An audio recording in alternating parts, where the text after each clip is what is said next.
Je vous l'avais dit, c'est ce qu'a écrit sur Twitter le ministre des Affaires étrangères des Émirats arabes unis. Il a republié une vidéo datant de 2017, il y a 7 ans, et dans laquelle il disait que l'Europe et l'Occident en général ne savaient pas combattre les extrémistes islamistes, notamment à cause du politiquement correct qui sévit en Europe. On écoute ce ministre et on en parle juste après avec Claude Moniquet.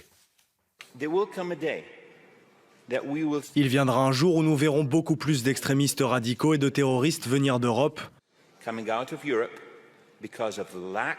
en raison de l'absence de prise de décision,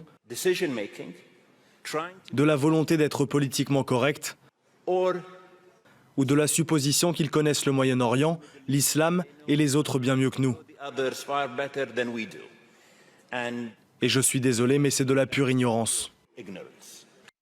Ce ministre des Affaires étrangères émirati disait donc il y a 7 ans, attention les Européens, attention les Occidentaux, vous ne savez pas gérer la montée de l'extrémisme islamiste. Claude Moniquet avec nous. Il a raison, il a tout compris ?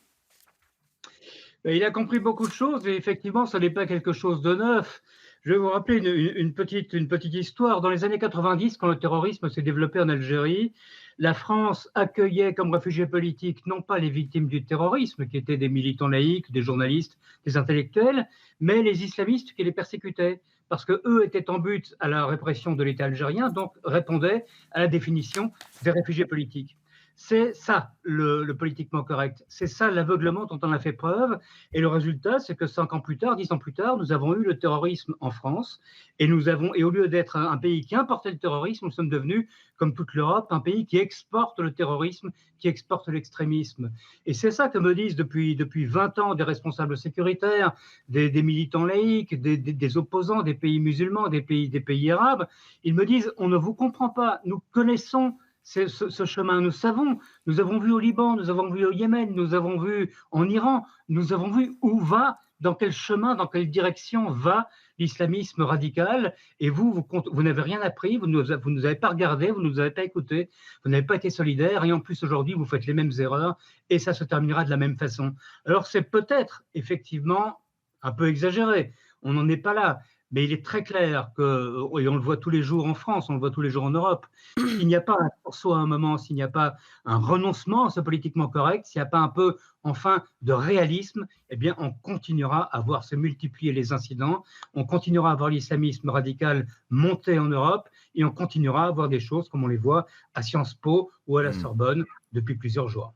Oui, certains en Europe, Claude, sont terrorisés à l'idée d'être traités de racistes si ils s'en prennent aux extrémistes islamistes.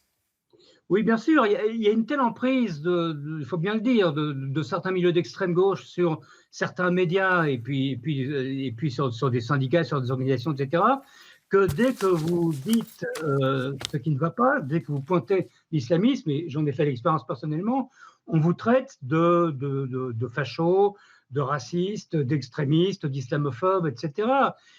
C'est une chape de plomb qui s'abat sur le débat, et en fait, on est en face de gens qui, quand vous êtes malade, vous avez la fièvre, le plus simple en définitive, c'est peut-être de casser le thermomètre, et le politiquement correct, c'est ça aussi, c'est casser le thermomètre, plutôt que soigner la fièvre. Claude Moniquet avec nous. Merci beaucoup Claude. Restez bien connectés avec nous.